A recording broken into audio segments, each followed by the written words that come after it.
Hard hitting vlogs. Hello friends, भी आज के हमारे वीडियो का टॉपिक है यूपी नगर निकाय चुनाव में मायावती की नई सोशल इंजीनियरिंग। दोस्तों, यूपी निकाय चुनाव में बसपा प्रमुख मायावती की नई सोशल इंजीनियरिंग देखने को मिल रही है। बसपा ने मेयर के लिए कुछ 17 सीटों में से 11 सीटों पर मुस्लिम चेहरों को उम्मीदवार बनाया है। वहीं 3 पिछड़ा और 2 दलित को टिकट दिया गया है। ब्राह्मणों के हिस्से में एक भी टिकट नहीं आया है। दोस्तों, उत्तर प्रदेश में शहर की सरकार चुनने के लिए 4 और 11 मई को मतदान होना है। निकाय चुनाव के नतीजे 13 मई को आने हैं। निकाय चुनाव में अधिक से अधिक शहरों में जीत के लिए सत्ताधारी भारतीय जनता पार्टी पूरा जोर लगा रही है, तो वहीं विपक्षी समाजवादी पार्टी भी बेहतर प्रदर्शन के लिए ताकत झोंक रही है। बीजेपी के साथ ही सपा और मायावती की बहुजन समाज पार्टी भी अपने उम्मीदवारों का ऐलान कर दिया है। वर्ष 2012 के विधानसभा चुनाव में करारी शिकस्त के बाद से अब तक बसपा को काफ़ी नुकसान उठाना पड़ा है। इसकी भरपाई के लिए नए नए प्रयोग कर रही बसपा प्रमुख मायावती ने निकाय चुनाव में एक और नया प्रयोग किया है। मायावती की पार्टी बसपा ने निकाय चुनाव के दौरान मुस्लिमों को साधने के लिए नया दांव चला है। मायावती की पार्टी ने मेयर पद के लिए कुल 17 उम्मीदवारों के नामों का ऐलान किया है। इन 17 में से 11 मुस्लिम चेहरे हैं।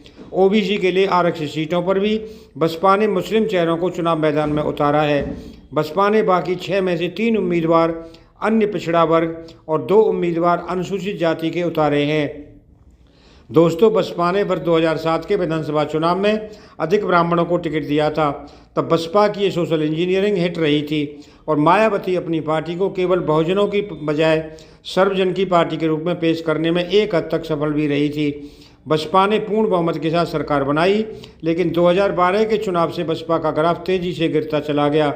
आज बसपा यूपी में एक विधायक वाली पार्टी बनकर रह गई है।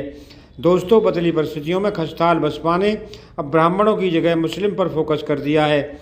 बसपा ने निकाय चुनाव में एक भी ब्राह्मण चेहरे को टिकट ना देकर साफ कर दिया कि पार्टी अपनी हालत सुधारने के लिए नई सोशल इंजीनियरिंग के फार्मूले पर आगे बढ़ेगी। ब्राह्मण दलित समीकरण के हिट फार्मूले के बाद बसपा मुस्लिम दलित समीकरण का निकाय चुनाव में टेस्ट कर रही है। मायावती के इस प्रयोग को 2024 के लोकसभा चुनाव से जोड़कर देखा जा रहा है। मायावती की पार्टी ने इस बार सामान्य वर्ग के केवल एक उम्मीदवार को टिकट दिया है। बसपा ने गोरखपुर से नवल किशोर नथानी को उम्मीदवार बनाया है, जो अग्रवाल यानी कि बनिया बिरादरी से आते हैं। ये बिरादरी सामान्य वर्ग में आती है। मायावती ने अनुसूचित जाति की महिला के लिए आरक्षित आगरा नगर निगम और आरक्षित सीट झांसी पर दलित चेहरे को मैदान में उतारा है। आगरा में लता तो झांसी में भगवान दास फुले बसपा के उम्मीदवार हैं। बसपा ने कानपुर से ओबीसी नेता अर्चना निषाद, अयोध्या से राममूर्ति यादव और वाराणसी से सुभाष चंद्र मांझी को उम्मीदवार बनाया है। ओबीसी के लिए आरक्षित 4 मेयर सीटों पर बसपा ने मुस्लिम उम्मीदवारों को टिकट दिया है। इनमें सहारनपुर के खदीजा मसूद, मेरठ से हसरत अली, शाहजहाँपुर से शगुफ्ता अंजुम और फिरोजाबाद से रुखसाना बेगम के नाम शामिल हैं। दोस्तों, बसपा ने महिलाओं के लिए आरक्षित 3 मेयर पदों में से 2 पर भी मुस्लिम उम्मीदवार मैदान में उतारे हैं। पार्टी ने गाजियाबाद में निशार खान और लखनऊ में शाहीन बानो को उम्मीदवार बनाया है। वहीं सामान्य श्रेणी की सीटों पर मैदान में उतरे अन्य मुस्लिम उम्मीदवारों में अलीगढ़ से सलमान शाहिद, बरेली से यूसुफ खान, मथुरा से रजा मोहसिन अहमद, प्रयागराज से सईद अहमद और मुरादाबाद से मोहम्मद यामीन के नाम शामिल हैं। बसपा नेताओं का दावा है कि दलित मुस्लिम गठजोड़ से बसपा को फ़ायदा मिलेगा।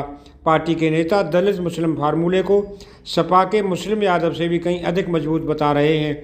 बसपा नेता मायावती सरकार की ओर से मुस्लिमों के बीच आकर उनके लिए लागू की गई कल्याणकारी योजनाओं की जानकारी देने के साथ ही ये भी बता रहे हैं कि उस समय किस तरह से उनको सत्ता में भी भागीदारी दी गई थी। दोस्तों, अगर आपको ये वीडियो पसंद आया हो तो चैनल को सब्सक्राइब करें, वीडियो को लाइक करें, ज़्यादा से ज़्यादा शेयर करें। आप लोगों का बहुत बहुत धन्यवाद। Thank you very much.